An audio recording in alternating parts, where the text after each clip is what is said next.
ఒక convention centre ఎకానమీని మార్చగలుగుతుందా? అమరావతిలో ఒకేసారి 4 కన్వెన్షన్ సెంటర్లు కట్టేందుకు రాష్ట్ర ప్రభుత్వం పర్మిషన్స్ ఇవ్వాలని డిసైడ్ చేసింది. ప్రధానంగా అమరావతిలో డెవలప్ చేస్తున్నటువంటి 5 స్టార్ హోటల్స్కి ఈ కన్వెన్షన్ సెంటర్స్ ఏర్పాటు అనేది కలిసి వస్తుందని చెప్పి రాష్ట్ర ప్రభుత్వం చెప్తుంది. ఇందులో ఎంతవరకు పాసిబిలిటీస్ ఉన్నాయి? సో ఇక్కడ మీకు ఒక లైవ్ ఎగ్జాంపుల్ వివరించేటువంటి ప్రయత్నం చేస్తాను. ప్రస్తుతం మనం ఇక్కడ టాంపాలో ఉన్నాం, ఫ్లోరిడా స్టేట్. నా వెనకాల ఉన్నది ఫ్లోరిడా, ఇక్కడ టాంపా కన్వెన్షన్ సెంటర్. సో ఇది ఫ్లోరిడాలో అతిపెద్ద కన్వెన్షన్ సెంటర్. ఇంటర్నేషనల్ ఈవెంట్స్ దగ్గర నుంచి లోకల్ ఈవెంట్స్ వరకు అన్నిటికీ ఇది వేదిక అవుతుంది.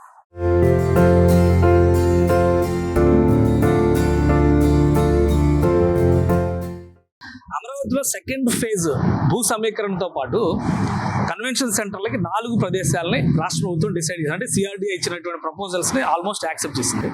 మందడంలో 2 కన్వెన్షన్ సెంటర్స్ రాబోతున్నాయి. అలానే తుళ్ళూరు దగ్గర ఒక కన్వెన్షన్ సెంటర్ రాబోతుంది. లింగయ్యపాలెంలో ఇంకో కన్వెన్షన్ సెంటర్ రాబోతుంది. లొకేషన్ వైజ్గా చూసినప్పుడు ఇవన్నీ కూడా డిఫరెంట్ సిటీస్, అంటే ఫైనాన్షియల్ సిటీస్ కావచ్చు, అడ్మినిస్ట్రేటివ్ సిటీస్ కావచ్చు. సో గవర్నమెంట్ ఏదైతే 9 సిటీస్ని డిజైన్ చేసిందో ఆ 9 సిటీస్కి కొన్ని హోటల్స్ని, 5 స్టార్ హోటల్స్ని డిజైన్ చేసింది. వాటికి ల్యాండ్ అలాట్మెంట్స్ కూడా జరిగింది. సో వాళ్ళు పనులు ప్రారంభించే లోపు కన్వెన్షన్ సెంటర్ ఏర్పాటు చేస్తే అది పెద్ద అడ్వాంటేజ్ అవుతుంది అనేటువంటి ఆలోచన. ఈ మొత్తం ఎస్టాబ్లిష్మెంట్ చేయడానికి ఒక 2 సంవత్సరాల సమయం పట్టొచ్చు, లేదా 3 సంవత్సరాల సమయం పట్టొచ్చు. కానీ ఇన్ఫ్రాస్ట్రక్చర్ క్రియేట్ చేస్తే ఖచ్చితంగా దానివల్ల లబ్ధి చేకూరుతుందని ఆంధ్రప్రదేశ్ ప్రభుత్వం అంచనా వేస్తోంది.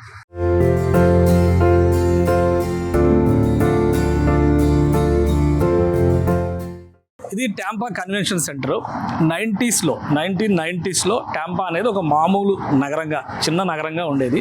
కానీ ఈ కన్వెన్షన్ సెంటర్ ఏర్పాటు చేయడానికి ప్రధానమైన కారణం ఏంటంటే టాంపా ఒక స్పోర్ట్స్ హబ్.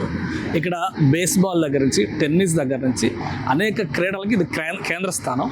సో ఆ ఉద్దేశంతోనే అంతర్జాతీయ ఈవెంట్లు నిర్వహించడానికి ఇక్కడ ప్రభుత్వం ఈ కన్వెన్షన్ సెంటర్ని ఏర్పాటు చేసింది. అప్పుడు ఇక్కడ ఉన్నటువంటి జనాభా చూస్తే 3 నుంచి 4 లక్షల లోపే అని ఒక అంచనా. కానీ 5 లక్షలకు పైగా స్క్వేర్ ఫీట్తో ఈ కన్వెన్షన్ సెంటర్ని ఏర్పాటు చేశారు. ఇప్పటికి కూడా 30కి పైగా మీటింగ్ హాల్స్ ఉన్నాయి.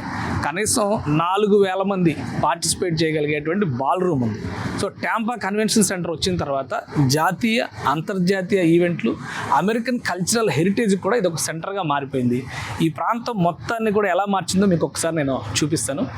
టాంపా కన్వెన్షన్ సెంటర్ ఓపెన్ అయినప్పుడు ఇక్కడ మనకు కనిపిస్తుంది, ఇది ఎంబసీ హోటల్ అంటారు. అంటే ఎంబసీ సూట్స్ అని చెప్పని అంటారు.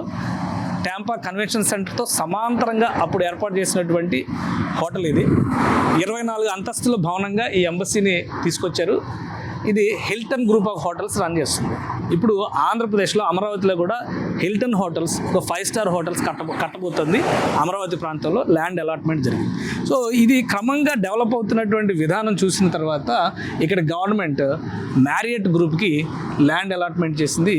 మ్యారియట్ గ్రూప్ ఇక్కడ మనకు ఎదురుగా కనిపిస్తుంది. మ్యారియట్ వాటర్ సైడ్ అని చెప్పని ఈ హోటల్ని డెవలప్ చేశారు.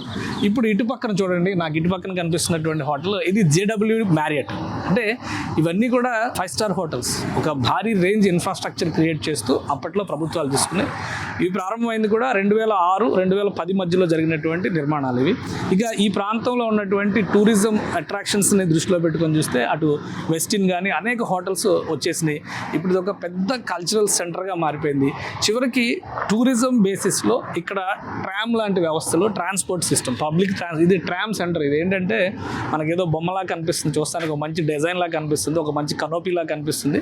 కానీ ఇది ట్రామ్ రైల్వే స్టేషన్ అన్నమాట. ట్రామ్ ట్రాక్ మీద నడిచేటువంటి బస్సులా ఉంటుంది కదా, దాని స్టేషన్. సో ఈ చుట్టుపక్కల ప్రాంతాల్లో ఎకానమీ చేంజ్ అవ్వడంలో టాంపా కన్వెన్షన్ సెంటర్ చాలా కీలక పాత్ర పోషించిందని చెప్పని అందరూ నమ్ముతున్నారు. అంతెందుకు హైదరాబాద్లో జరిగినటువంటి డెవలప్మెంట్ చూస్తే కూడా హైటెక్స్ కానీ, శిల్పకళా వేదిక కానీ, అంతకుముందు ఒక రవీంద్ర భారతే కనబడేది. హైటెక్స్, శిల్పకళా వేదిక లాంటివి వచ్చిన తర్వాత మోడర్న్ హైదరాబాద్లో విస్తృతమైనటువంటి డెవలప్మెంట్, ఇంటర్నేషనల్ యాక్టివిటీస్ జరగడానికి ఒక ప్రాతిపదికగా ఆ ప్రాంతాలన్నీ కూడా మారినాయి. సో అదే రీతిలో అమరావతికి ఒక అడుగు ముందుకు వేసేటువంటి ప్రక్రియలో భాగంగా రాష్ట్ర ప్రభుత్వం ఒకేసారి 4 కన్వెన్షన్ సెంటర్స్ని ఫైనల్ చేసింది. తాజ్ గ్రూప్, హిల్టన్ హోటల్స్, అలానే మ్యారియట్, హయత్ ప్యాలెస్ లాంటి సంస్థలు అక్కడ భారీ హోటల్స్ కట్టబోతున్నాయి. ఆ ఎకానమీని మార్చడంలో ఇది మొత్తం కూడా ఒక కీలక పాత్ర పోషిస్తుందని చెప్పని ఏపీ సర్కార్ భావిస్తోంది.